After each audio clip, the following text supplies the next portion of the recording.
Assalamualaikum warahmatullahi wabarakatuh.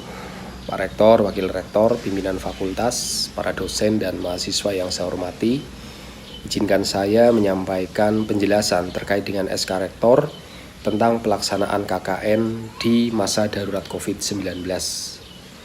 SK tersebut dikeluarkan dengan pertimbangan yang pertama, untuk menjamin agar kalender akademik berjalan sesuai dengan yang telah ditetapkan.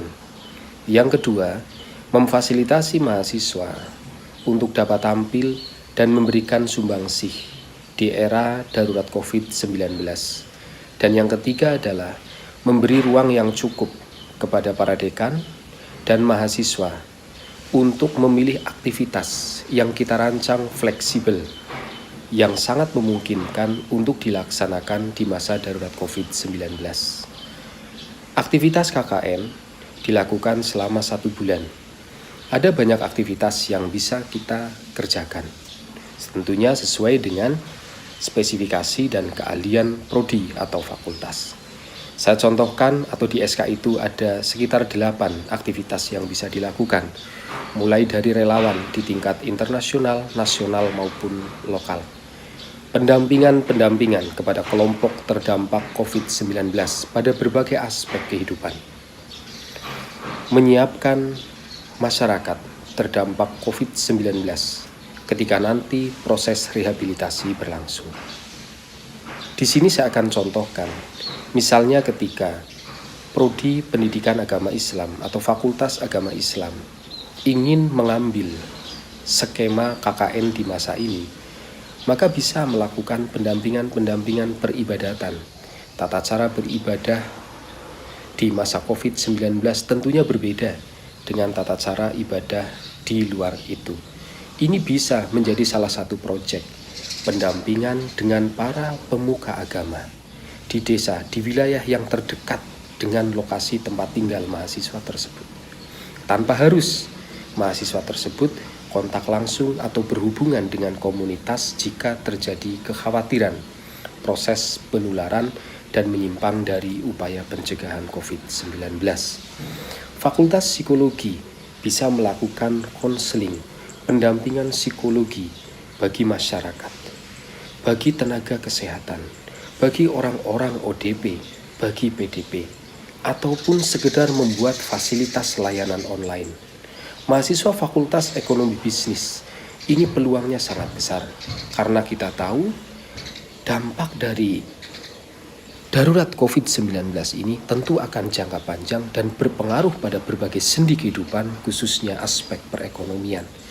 Bisa dilakukan pendampingan pada kelompok masyarakat tertentu terdampak COVID, khususnya terkait dengan bidang ekonomi, misalnya kelompok yang dirumahkan, kelompok-kelompok pengusaha pedagang kecil, mikro, kelompok-kelompok tertentu, ibu rumah tangga, dan sebagainya. Ini bisa dilakukan pada fakultas-fakultas yang lain. Fakultas Ilmu Kesehatan, Fakultas Kedokteran, Fakultas Farmasi juga bisa mengambil langkah yang barangkali ini justru sangat relevan dengan membuka posko virtual, dengan membuka layanan-layanan pembuatan material untuk pencegahan dan upaya promosi terkait dengan COVID-19. Itu menjadi bagian yang bisa dilakukan terkait dengan KKN ini. Mungkin kita berpikir, Fakultas Sastra tidak mungkin. Ini justru kesempatan bahwa ternyata Fakultas Sastra, Fakultas Keguruan dan Ilmu Pendidikan bisa melakukan langkah-langkah edukasi, komunikasi, dan informasi terkait dengan darurat COVID-19. Artinya, dekan, pimpinan fakultas, mahasiswa diberi kemerdekaan untuk memilih aktivitas yang memungkinkan untuk bisa dilakukan di masa darurat COVID-19. Bagaimana prosedurnya? Karena ini adalah kemudahan, ini adalah fleksibilitas, maka prosedurnya pun fleksibel. Pimpinan fakultas diminta untuk mengusulkan nama, lokasi, pembimbing, dan jenis KKN apa yang akan dilakukan. Bisa dilakukan secara mandiri, bisa dilakukan secara kelompok, silahkan pilih mana yang paling mungkin. Diusulkan kepada rektorat, selanjutnya akan diputuskan oleh WR1 dan jika disetujui maka segera dilaksanakan. Bagaimana dengan pembiayaan? Pembiayaan saya pikir bisa dilakukan di akhir. Artinya apa? Setelah program itu disetujui oleh rektorat, maka segeralah dilaksanakan. Dilakukan persiapan antara pimpinan fakultas dengan dosen pembimbing dan koordinasi dengan panitia KKN, LPPM, maka selanjutnya adalah proses monitoring dan terus dilakukan.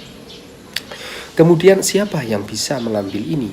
Seluruh mahasiswa yang telah memenuhi syarat pada dasarnya memungkinkan. Kita khususkan kepada mereka yang betul-betul siap. Kita khususkan bagi mereka yang betul-betul ingin dan mendesak untuk segera bisa wisuda di bulan September 2020. Atau siapa saja mahasiswa yang memang telah memenuhi syarat dan kemudian mereka bisa terlibat di dalam KKN tersebut.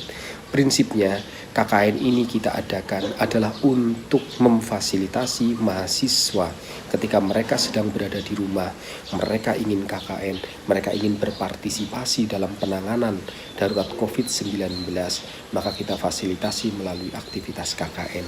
Tentu akuntabilitas dari pelaksanaan KKN ini nanti akan kita minta. Apa itu? Perencanaan di awal, pelaksanaan melalui jurnal apa yang sudah dilakukan, dan kemudian laporan akhir yang kadarnya pun nanti akan kita pertimbangkan. Bukan tidak ideal, tetapi kita menggunakan pemakluman karena ini adalah masa darurat COVID-19. Mahasiswa yang tidak bisa mengikuti masa ini maka bisa mengambil KKN di periode berikutnya, yaitu KKN di periode Januari 2020. Demikian penjelasan kami, mudah-mudahan tidak membingungkan, tetapi kita jadikan berkah dari kondisi saat ini menjadi hal yang memudahkan kita untuk meraih capaian akademik yang lebih baik. Salam sehat selalu, semoga diberi kemudahan dan Allah meridhoi untuk kita selalu dalam lindungannya. Assalamualaikum warahmatullahi wabarakatuh.